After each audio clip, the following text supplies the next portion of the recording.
नमस्कार दोस्तों, आप देख रहे हैं VK tool channel Vishnu ji के साथ। दोस्तों कैसे हैं आप सब? उम्मीद करता हूं कि आप लोग अच्छे होंगे। दोस्तों आज का टॉपिक है कौन सा ऐसा बिजनेस जो 10,000 में शुरू किया जा सकता है। जी हाँ मेरे दोस्तों, आज का यही टॉपिक है। दोस्तों आज हम बात करेंगे कुछ ऐसे बिजनेस के बारे में जो कि अगर आप चाहते हैं, छोटे मोटे बिजनेस की अगर आप तलाश में हैं, शुरू करना चाहते हैं और कमाई करना चाहते हैं, तो दोस्तों आज का वीडियो मैं लेकर के हाजिर हूं। दोस्तों वैसे तो बहुत सारे ऑप्शन हैं स्मॉल बिजनेस आइडिया के अंतर्गत, लेकिन दोस्तों हम 2-3 ऐसे बिजनेस के बारे में बात करने वाले हैं जो कि आप कम लागत में बहुत ही इजीली उस बिजनेस को स्टार्ट कर सकते हैं। तो दोस्तों वह बिजनेस कौन सा है, उसको कैसे शुरू किया जा सकता है, उसी के बारे में आज फिर से इस वीडियो में बात करेंगे। दोस्तों आपने देखा होगा कि अनेकों प्रकार के ऐसे बिजनेस हैं, जी हाँ मेरे दोस्तों, जो 10,000 में शुरू किया जा सकता है। लेकिन सभी बिजनेस में उसमें कुछ कंडीशन अलग अलग है। किसी में वर्क ज़्यादा करना है, किसी में पूंजी ज़्यादा लगता है, किसी में मानसिक तनाव ज़्यादा रहता है। अनेकों प्रकार के बिजनेस हैं, अनेकों प्रकार के उसके कंडीशंस हैं। तो दोस्तों इसमें बात यह आती है कि कैसे बिजनेस को शुरू किया जाए, छोटे बिजनेस को। तो देखिए दोस्तों, अगर इस लिहाज से आप देखते हैं कि किस बिजनेस का डिमांड कितना ज़्यादा है, मतलब किस बिजनेस को आप स्टार्ट करते हैं तो उसका डिमांड काफ़ी ज़्यादा है जिसमें आप अच्छी कमाई कर सकते हैं। तो दोस्तों अगर अभी देखा जाए तो गर्मी का मौसम चल रहा है, तो एक बिजनेस अगर कहा जाए जिसका डिमांड सर्वाधिक मात्रा में ज़्यादा होता है और वह बहुत कम लागत में कहा जाए तो शुरू किया जा सकता है, जिसे आइसक्रीम पार्लर का बिजनेस कहा जाता है। दोस्तों इस बिजनेस को भी आप चाहें तो आइसक्रीम पार्लर का बिजनेस स्टार्ट कर सकते हैं, क्योंकि गर्मियों में काफ़ी ज़्यादा मात्रा में आइसक्रीम का डिमांड होता है और लोगों को, या आप हो या हम, आइसक्रीम खाने की भी इच्छा ज़्यादा रहती है। तो दोस्तों यह भी एक अच्छा ऑप्शन है। उसके साथ दोस्तों अगर स्मॉल बिजनेस आइडिया की बात की जाए तो दोस्तों एक बिजनेस यह भी है कुकिंग का, खाना बनाने का। दोस्तों एक तरीके से अगर देखा जाए तो हर गांव, गली, मोहल्ला, शहर कहीं न कहीं रोजाना शादियां होती ही होती है, जिसमें काफ़ी सारे लोगों के पास मेहमान होते हैं। उसमें खाना बनाने वाले व्यक्ति की आवश्यकता होती है।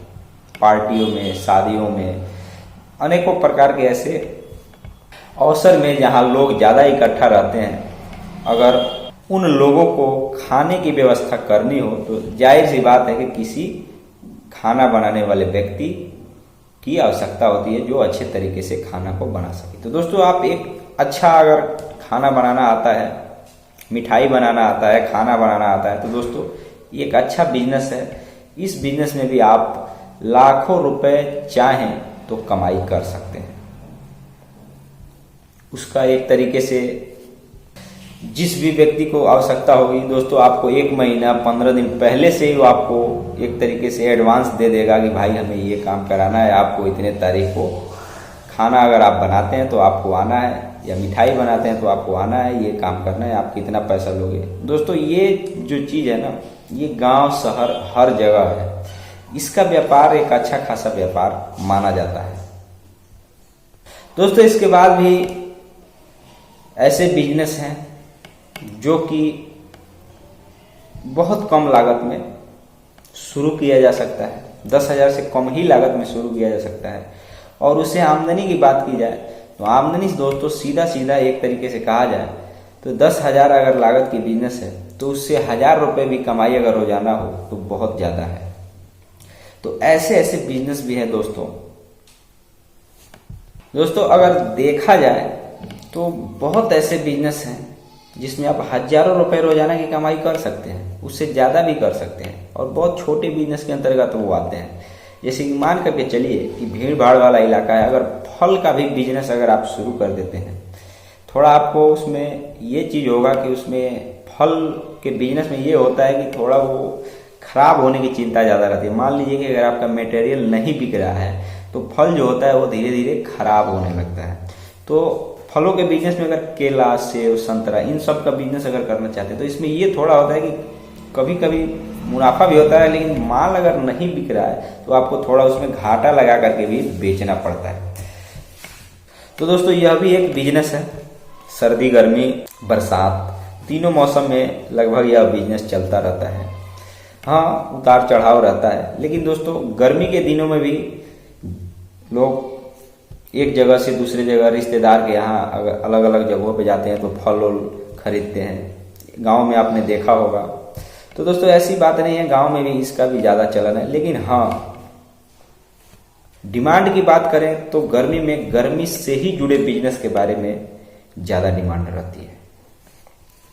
दोस्तों स्मॉल बिजनेस आइडिया के अंतर्गत छोटे छोटे जो बिजनेस होते हैं 10,000 के नीचे वही बिजनेस आते हैं। उसके ऊपर की अगर बात करें तो वो लगभग medium class, middle class business कहा जाता है कि ऊपर 50,000, 1 लाख। और हाई बिजनेस की बात करें तो दोस्तों आपको पता है जितना ज़्यादा पूंजी लग जाए वो सब ज़्यादा पूंजी वाला बिजनेस है।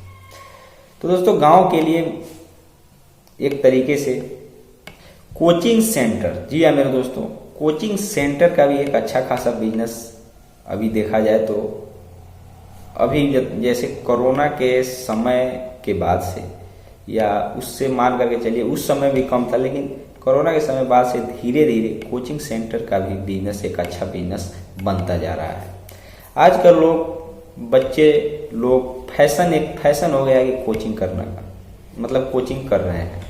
तो दोस्तों पहले के ज़माने में जब हम खुद पढ़ा करते थे, और कोई ज़्यादा दिन की बात नहीं है, लगभग 10 साल पहले की बात है, तो दोस्तों उस समय बच्चे कोचिंग बहुत कम मात्रा में किया करते थे। ज़्यादातर वो घर से ही गाइड किया करते थे या स्कूल से ही अच्छे तरीके से पढ़ते थे। और पहले जो टीचर होते थे बहुत मारा करते थे। अभी देखा जाए तो उतना ज़्यादा बच्चों के ऊपर प्रेशर नहीं दिया जाता है। तो दोस्तों इस तरीके से भी कोचिंग सेंटर का भी एक अच्छा बिजनेस है। इसमें भी व्यक्ति बिजनेस करके अगर मतलब जो उस योग्य है वह व्यक्ति चाहे तो बिजनेस करके कमाई कर सकता है। आई होप कि दोस्तों आज आपने छोटे से बिजनेस के बारे में समझा होगा। दोस्तों वैसे तो अनेकों प्रकार के बिजनेस हैं। हो सकता है कि मैंने जो बिजनेस आइडिया बताया हो आप उस योग्य नहीं हो, आप वो नहीं करना चाहते हो, लेकिन दोस्तों ये जो छोटे छोटे बिजनेस हैं तो बहुत आसानी से शुरू किए जा सकते हैं। और खास कर से जो मैंने आइसक्रीम पार्लर का बात किया दोस्तों, उसके लिए तो कोई योग्यता की आवश्यकता नहीं है। बहुत ज़्यादा कम पढ़ा लिखा होना नहीं चाहिए। बिजनेस करना आता होना चाहिए, बस वही बात है। तो दोस्तों आज की वीडियो में बस इतना ही। फिर मिलेंगे नए वीडियो के साथ और फिर से किसी नए बिजनेस आइडिया और नए टॉपिक पे बात करेंगे। तब तक के लिए जय हिंद, जय भारत।